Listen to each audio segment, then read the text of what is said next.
ए wedding song. ये जो poem है वो लिखी गई है एडमंड स्पेंसर के द्वारा। ये एक बड़ी पोएम है जिसका नाम एपिथेल्मियन है, जिसमें एडमंड स्पेंसर ने खुद का जो विवाह हुआ था एलिजाबेथ बोयल के साथ उसका वर्णन किया गया है, उसे सेलिब्रेट किया गया है।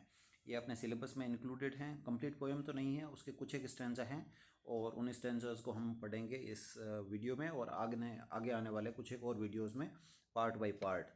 सबसे पहले हम इसकी समरी देखेंगे, फिर डिफ़िकल्ट वर्ड्स देखेंगे, फिर लाइन बाय लाइन इसकी एक्सप्लेनेशन देखते हैं। चलिए शुरू करते हैं इसकी समरी के साथ। तो इसका जो पहला स्टैंजा है वो कुछ इस प्रकार से है। इन दिस स्टैंजा, जो फर्स्ट स्टैंजा है, द पोइट जो कवि हैं वो डिस्क्राइब करता है, वर्णन करता है ग्रेसफुल एंड डिग्निफाइड, जो सुंदर और जो आदरपूर्वक जो अराइवल है, अराइवल का मतलब जो पहुंचना है, ऑफ द ब्राइड, दुल्हन का। सी वॉक्स विद काम मजेस्टी, वो जो दुल्हन है वो चल रही हैं एकदम शांत, मजेस्टी, शाही अंदाज में, compared to the moon goddess, जिनकी तुलना की जा सकती है मून गोडेस, चंद्रमा की देवी फीबी के साथ। Rising in the eastern sky, जो पूर्वी आकाश के अंदर ऊपर आ रहा है चांद। तो जिस प्रकार से चंद्रमा ऊपर उठ रहा है उसी प्रकार से इतने मेजेस्टिक, इतने प्यारे सुंदर तरीके से जो दुल्हन है वो भी वहाँ पर पहुँच रही हैं। ड्रेस्ड इन वाइट, दुल्हन ने सफ़ेद कपड़े पहन रखे हैं। वहाँ पर विवाह के अवसर पर सफ़ेद कपड़े ही पहने जाते हैं, दुल्हन हमेशा सफ़ेद कपड़े ही पहनती हैं। सी अपीयर्स प्योर एंजेलिक, और वो जो दुल्हन है वो दिख रही हैं प्योर, एकदम शुद्ध। एंजेलिक का मतलब होता है परियों की तरह, एंड क्वीन लाइक, और रानी की तरह दिख रही है। उस समय इंग्लैंड की रानी कौन हुआ करती थी? Elizabeth the first. तो एलिजाबेथ फर्स्ट से इनकी तुलना की गई है। रानी से तुलना करना अपने आप में बहुत बड़ी बात होती है। हर गोल्डन हेयर, और वो जो दुल्हन है उसके जो बाल हैं वो किस कलर के हैं? गोल्डन कलर के हैं। गोल्डन का मतलब स्वर्णिम कलर के, सोने जैसे बाल है, पीले पीले। अडोन विद पर्ल्स, और वो सजे हुए, अडोन का मतलब सजे हुए हैं पर्ल्स के साथ, पर्ल्स यानी मोती, एंड फ्लावर्स, फूलों से भी सजे हुए हैं। एनहांसेज, और ये सारी चीज़ बढ़ाती हैं हर ब्यूटी, उनकी जो खूबसूरती है, जो दुल्हन है दुल्हन की खूबसूरती को बढ़ा रही हैं। Despite being the focus of admiration, अब वहाँ पर एडमिरेशन, वहाँ पे तारीफ़ें हो रही हैं और उनका केंद्र कौन है? वो महिला, वो जो जिनकी शादी हो रही है। इसके बावजूद सी रिमेन्स, वो बनी हुई हैं मॉडेस्ट, मॉडेस्ट का मतलब विनम्र बनी हुई है, एंड शाई, और शर्मीली भी बनी हुई है। लोअरिंग हर आइज़, अपनी आंखें झुका रखी हैं। ब्लशिंग, और चेहरे पे ब्लश आ रहा है व्हेन प्रेज, जब उनकी तारीफ़ें हो रही है। ब्लश आने का मतलब होता है कि चेहरे पे लालिमा छा जाना, जब लज्जा आती है, लाजवाब है जिंदा, उस समय कहीं क्रिया करे कि वटे चेहरे माते लालिमा छा जावे। The poet urges everyone to continue praising, और कवि वहाँ पे जो भी उपस्थित हैं उन सभी से कहता है कि जो प्रेजिंग, जो प्रशंसा है उसे जारी रखे। हर सो दैट इवन नेचर में एको हर ग्लोरी, और वो प्रशंसा आप इस रूप में ऊंची आवाज़ में जारी रखें ताकि जो आसपास का जो वातावरण है, जो प्रकृति है, वो भी उनकी जो शान है वो भी प्रकृति में गूंजे। अब हम देखेंगे कि इसमें डिफ़िकल्ट वर्ड्स क्या क्या आए हैं। लो, लो का मतलब है, ये जो पुराने समय में कुछ स्पेलिंग्स अलग हुआ करती थी और कुछ एक स्पेलिंग्स को थोड़ा बहुत है ना फेरबदल किया जाता है कविता की डिमांड के अनुसार। तो यहाँ कविता में जहाँ पे एल ओ या एल ओ ई आता है, इसका मतलब है लुक या बिहोल्ड, बिहोल्ड का मतलब भी देखना ही होता है। पोर्टली पेस, पेस का मतलब होता है रफ्तार, और पोर्टली का मतलब होता है शाही तरीके से, डिग्निफाइड, बड़े आदर भाव से, एंड स्टेटली वॉक, जिस प्रकार से जो राजा महाराजा चलते हैं उस प्रकार से। फीबी, फीबी कौन है? द मून गोडेस, चंद्रमा की देवी, जिसे सिंबल ऑफ प्योरिटी भी माना जाता है, पवित्रता का प्रतीक है। Chamber of the east, chamber of the east का मतलब है पूर्व में जिनका घर है, द ईस्टर्न स्काई, और यहाँ पे चंद्रमा है ना, चंद्रमा का घर कहाँ है? आसमान, जो पूर्वी आसमान से। वीन, वीन का मतलब होता है थिंक और बिलीव। एंजल, एंजल का मतलब होता है परी, ठीक है। वायर का मतलब होता है वायर। ये पुराने समय की स्पेलिंग है जहाँ पे क्या है, पहले किंग को भी ऐसे लिखा जाता था, ठीक है। तो उस प्रकार से क्या है कि पुराने समय की स्पेलिंग इस प्रकार से हैं। वायर का मतलब तार। स्प्रिंकल्ड, स्प्रिंकल का मतलब छिड़का हुआ, स्कैटर यानी फैला हुआ। एचविन, एचविन का मतलब होता है यहाँ पर, ये एक्चुअली में क्या है कि पूरा वर्ड है बिटवीन, इन बिटवीन, और उस समय पुराने समय में इस प्रकार से स्पेलिंग्स भी थोड़ी बहुत अलग हुआ करती थी, थोड़ा बहुत है ना चीज़ें भी वैसे हुआ करती, जैसे आर है, हम वर्तमान समय में आर हैं, उसे उस समय पे आर्ट कहा जाता था। अटायर, अटायर का मतलब होता है ड्रेस या क्लोथिंग। गर्लैंड का मतलब होता है गार्लैंड, माला। एबेस्ट का मतलब होता है शाई या एम्प्रेस्ड।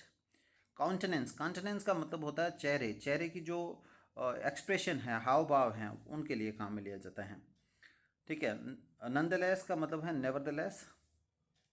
एको का मतलब होता है, एको का मतलब प्रतिध्वनि। ये भी पुरानी स्पेलिंग है, नई स्पेलिंग ये है प्रतिध्वनि।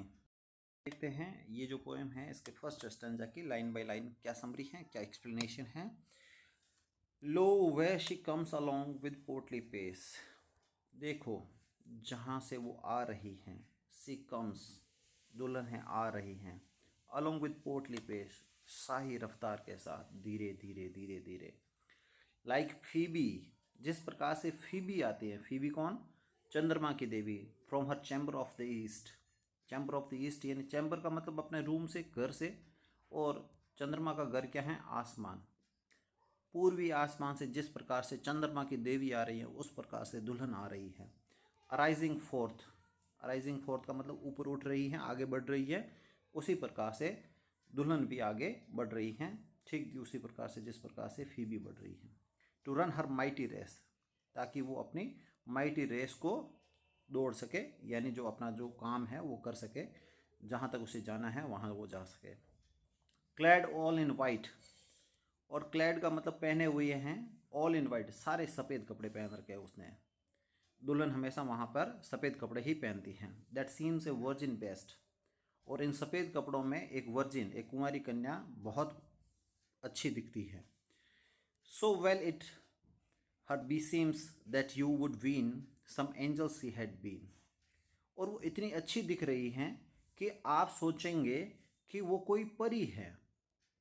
हर लॉन्ग लूज येलो लॉक्स, दुल्हन के लंबे खुले हुए पीले जो बाल हैं, लॉक्स का मतलब बालों की लटें, लाइक गोल्डन वायर, और वो दिख रहे हैं जैसे सोने के तार हो। स्प्रिंकल्ड विथ पर्ल, जिनके ऊपर मोती छिड़क रखे हैं। पर्लिंग फ्लावर अटवीन, और बीच बीच के अंदर फूल भी लगा रखे हैं। Do like a golden mental attire, और उसके जो बाल हैं जो पीले हैं वो उनके कपड़ों के ऊपर इस प्रकार से फैले हुए हैं जैसे कि उसने कोई मेंटल पहन रखा है। मेंटल एक लबादा होता है जो कपड़ों के ऊपर पहना जाता है, और बाल किस कलर के हैं, गोल्डन। तो ये जो प्रतीत ऐसा होता है कि उसने गोल्डन मेंटल पहन रखा है अपने अटायर के ऊपर, अपने वेशभूषा, अपने पहनावे के ऊपर। And being crowned with A garland green, और उनको क्राउन सजा रखा है। गार्लैंड का मतलब, ये पुरानी स्पेलिंग है, नई स्पेलिंग के अनुसार है ना, हमने देखा था। तो गार्लैंड का मतलब माला पहना रखी है, और ग्रीन कलर की माला पहना रखी है। Same like some maiden queen, और यहाँ पर तुलना की गई है क्वीन एलिजाबेथ के द्वारा के साथ। क्वीन एलिजाबेथ मेडन थी, मेडन का मतलब जिनके विवाह नहीं हो रखा था, कुंवारी रानी थी। वहाँ पे परंपरा ऐसी है कि वहाँ पे राजा की जो पहली संतान है वो आगे राजा या रानी बनती है। तो वहाँ पे अलग परंपराएं हैं। आप कहोगे भाई कुंवारी रानी कैसे हैं, शादी के बाद ही तो रानी बनती है। नहीं, वहाँ पे अलग परंपराएं हैं। तो यहाँ पे जो दुल्हन है एलिजाबेथ बोयल, उनकी जो तुलना है की गई है मेडन क्वीन के साथ, जो कि एलिजाबेथ द फर्स्ट हैं। Her modest eye abashed to behold, और उसकी जो विनम्र आंखें हैं वो देख ही नहीं रही हैं, झुकी हुई हैं एकदम शर्म के मारे। सो मैनी गेजर्स, क्योंकि वहाँ पर बहुत सारे लोग हैं जो देखने वाले हैं। विवाह में बहुत सारे लोग आते हैं, शादी में। As on her to stare, और उसे लग रहा है कि सभी लोग मेरे को ही घूर रहे हैं। जाहिर सी बात है, दुल्हन को ही देखते हैं सभी। शादी के दिन तो लोग आते ही इसीलिए हैं कि दूल्हे दुल्हन को देखें और उनको आशीर्वाद दें। आगे देखते हैं। Upon the so many gazers as on her to stare upon the lowly ground affixed are, वो जो दुल्हन है उसने क्या कर रखा है, अपनी जो आंखें हैं वो नीचे ज़मीन पर फिक्स कर रखी हैं। नीचे ज़मीन पर वो देख रही है, नीचे देख रही है। Ne dare lift up her countenance too bold, और वो ऊपर उठा ही नहीं रही है। अगर ऊपर उठाए तो हो सकता है उसके जो चेहरे की जो कांति हैं वो क्या है, बोल्ड दिखे, निडर दिखे। और निडर दिखना है, विवाह के अवसर पे ऐसा लगा कि निडर के साथ वो घमंडी भी दिखे हैं भाई, और स्मार्ट दिख जाए। तो इस प्रकार से वो बचना चाहती है कि बोल्ड नहीं दिखना है। But blush to hear her praises sung so loud, और वो ब्लश करती हैं, उसे हल्की शर्म आ रही हैं, चेहरे पे लालिमा छा रही हैं जब वो सुनती हैं अपनी प्रशंसा। संग सो लाउड, जो इतनी ऊंची आवाज़ में गाई जा रही हैं।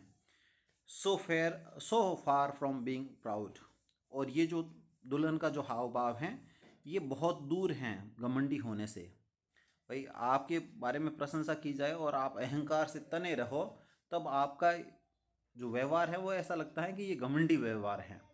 और जबकि ये दुल्हन है वो शर्म के मारे चेहरे पे लालिमा आ गई, नीचे देख रही है और वो उसको स्वीकार उस रूप में कर रही हैं जिससे कि ये तारीफ उसको शोभे। Nathless do you still loud her praises sing. और फिर है ना कवि कहता है जो वहाँ पे बैठे हैं कि आप लोग अभी भी जारी रखें, स्टिल लाउड हर प्रेजेस सिंग, उसकी जो दुल्हन की जो तारीफ़ें हैं उसको गाए रखो। बहुत है ना, लाउड का मतलब ऊंची आवाज़ में, इतनी ऊंची आवाज़ में दैट ऑल द वुड्स, जो आसपास का पूरा जंगल है, वातावरण है, पर्यावरण है, में आंसर, वो जवाब दे। कैसे जवाब देगा? गूंज के साथ। एंड योर एको रिंग, और तुम्हारी जो एको है, आप जो गाओगे उसकी जो प्रतिध्वनि आएगी वो गूंजेगी, और दुल्हन की जो तारीफ है वो प्रकृति खुद करेगी।